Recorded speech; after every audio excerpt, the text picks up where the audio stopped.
नमस्कार और Zareen international television के प्रिय दर्शकों का स्वागत है। मैं तनवीर सिंह हूँ और मैं आपको इस घंटे की ताज़ा खबरें लाने के लिए यहाँ हूँ।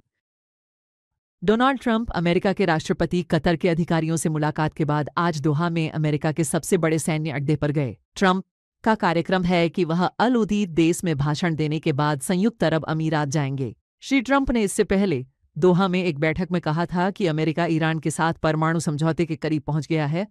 अमेरिकी राष्ट्रपति ने जोर देकर कहा कि ईरान को एक शक्तिशाली देश बनना चाहिए, लेकिन उसके पास परमाणु हथियार नहीं हो सकते। उन्होंने यह भी जोड़ा कि वह इस्लामी गणराज्य के साथ समस्या को समझदारी से हल करना चाहते हैं। प्रसिद्ध अफगान कलाकार अजम परविंता का निधन हो गया। गहरे दुख के साथ अजम परविंता, बहुआयामी और प्रतिभाशाली अफगान कलाकार, इस दुनिया से विदा हो गए। वे मोहम्मद शरीफ परविंता के बेटे थे, जो अफगानिस्तान की प्रमुख कला हस्तियों में से एक थे।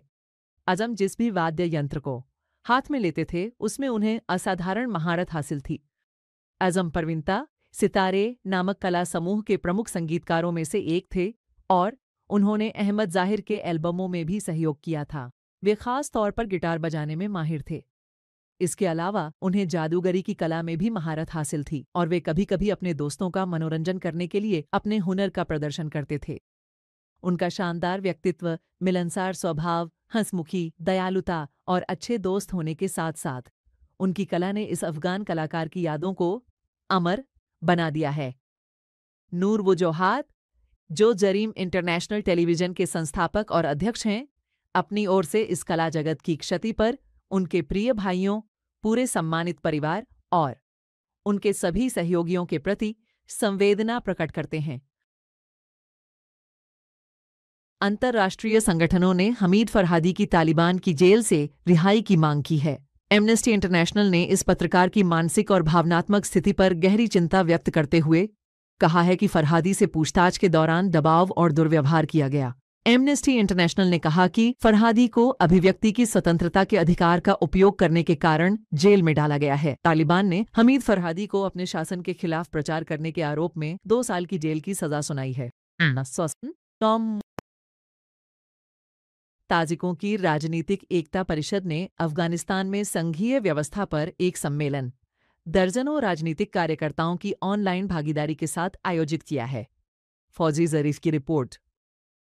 ताजिकों की राजनीतिक एकता परिषद ने रविवार 21 साबिक 1404 हिजरी शमसी को संघवाद विचारधारा सामाजिक विविधताओं के लोग विषय पर एक ऑनलाइन सम्मेलन आयोजित किया। यह बैठक जो जूम प्लेटफॉर्म के माध्यम से आयोजित की गई थी, दर्जनों राजनीतिक कार्यकर्ताओं की मेजबानी कर रही थी। रहमतुल्लाह बीजनपुर, जो परिषद के प्रवक्ता और राजनीतिक धारा के प्रभारी हैं, हट ने इस सम्मेलन का संचालन किया। इस सम्मेलन में अमीर 3 राजनीतिक और बौद्धिक हस्तियों ने क्रमवार भाषण दिए। पहले वक्ता सरवर दानिश थे, जो अफगानिस्तान के पूर्व उपराष्ट्रपति और अफगानिस्तान संघीय मंच के नेतृत्व के सदस्य हैं, जिन्होंने संघवाद की अवधारणा और उसके मूल सिद्धांतों पर बात की। श्री दानिश ने संघवाद की कानूनी नींव और आधार को लोकतांत्रिक प्रक्रिया में जनता के अधिकारों के संदर्भ में स्पष्ट किया और इससे जुड़ी क्षेत्रीयता की खतरों के बारे में चेतावनी दी।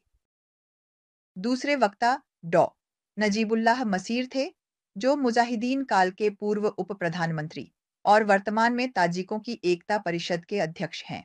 उन्होंने अब्दुल्ला खंजानी, जो राष्ट्रीय प्रतिरोध मोर्चा के राजनीतिक प्रमुख हैं, द्वारा बगराम सैन्य हवाई अड्डे की मालिकाना हक को ताजिकों से संबंधित बताते हुए अमेरिका के साथ वार्ता पर दिए गए बयान की पुष्टि की और इसे एक साहसी, ऐतिहासिक और बुद्धिमत्तापूर्ण रुख बताया। तीसरी वक्ता डॉ समिया समी संरचनात्मक अध्ययन और विकेंद्रीकृत प्रणालियों की विशेषज्ञ थीं, जिन्होंने आलोचनात्मक दृष्टिकोण से संघवाद से जुड़ी मान्यताओं की समीक्षा की और इस राजनीतिक प्रणाली के मॉडलों और व्यावहारिक उपयोगों पर अपना दृष्टिकोण प्रस्तुत किया। यह सम्मेलन अफगानिस्तान के राजनीतिक भविष्य के लिए संघवाद को एक समाधान के रूप में प्रस्तुत करने के उद्देश्य से वैज्ञानिक और व्यवस्थित संवाद स्थापित करने के प्रयासों के तहत आयोजित किया गया था। फौजिया जरीन, नीदरलैंड की विश्व टेलीविजन जरीन।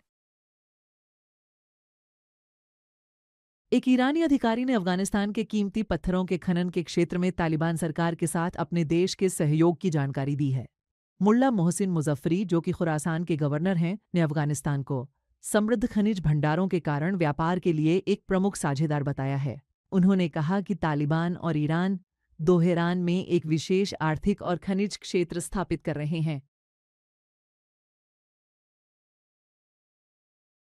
और पाकिस्तान के राष्ट्रीय प्रवासी आयोग ने रिपोर्ट किया है कि निर्वासन की प्रक्रिया शुरू होने के बाद से अब तक कम से कम 13 लाख अफगान नागरिकों को इस देश से निकाला जा चुका है। पाकिस्तान के संसदीय सचिव ने देश की संसद के सदस्यों को बताया कि पाकिस्तान में 3 मिलियन अफगान नागरिक रह रहे हैं। मुख्तार अहमद मालिक ने कहा कि अब से अफगान नागरिक केवल वैध वीज़ा होने की स्थिति में ही इलाज, शिक्षा और व्यापार के लिए पाकिस्तान में प्रवेश कर सकेंगे।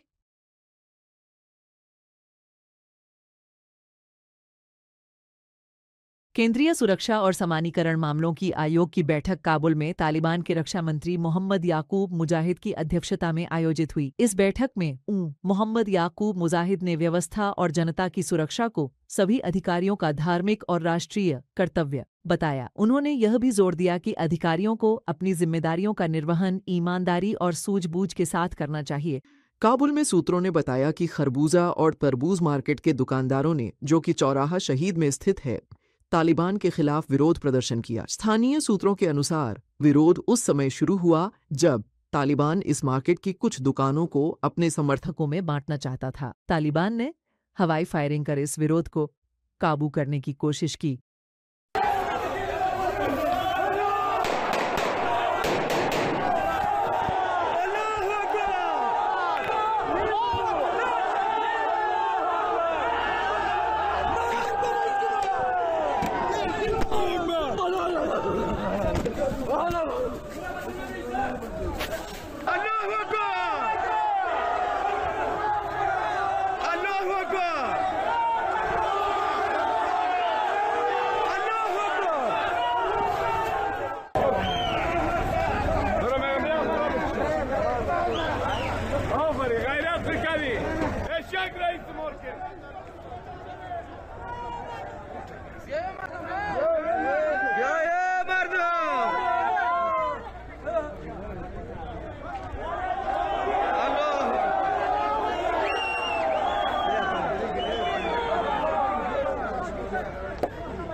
नाटो सदस्य देशों के विदेश मंत्रियों की अनौपचारिक बैठक आज तुर्की की मेजबानी में अंताल्या में शुरू हुई। नाटो के महासचिव और सहयोगी देशों के विदेश मंत्री, जिनमें अमेरिका के विदेश मंत्री मार्को रूबियो भी शामिल हैं, इस बैठक में मौजूद हैं। आपके निरंतर समर्थन के लिए धन्यवाद। प्रिय दर्शकों, आप ज़रीन टीवी को अफगान प्रोकेस्ट नस्तो जेलविज ज़रीन टीवी ऐप या और हमारे सोशल मीडिया प्लेटफॉर्म्स पर देख सकते हैं। अगली बार तक आप दिव्य शांति और दया में सुरक्षित रहें। ख्याल रखें और आशीर्वाद हमेशा आपके मार्ग का अनुसरण करें।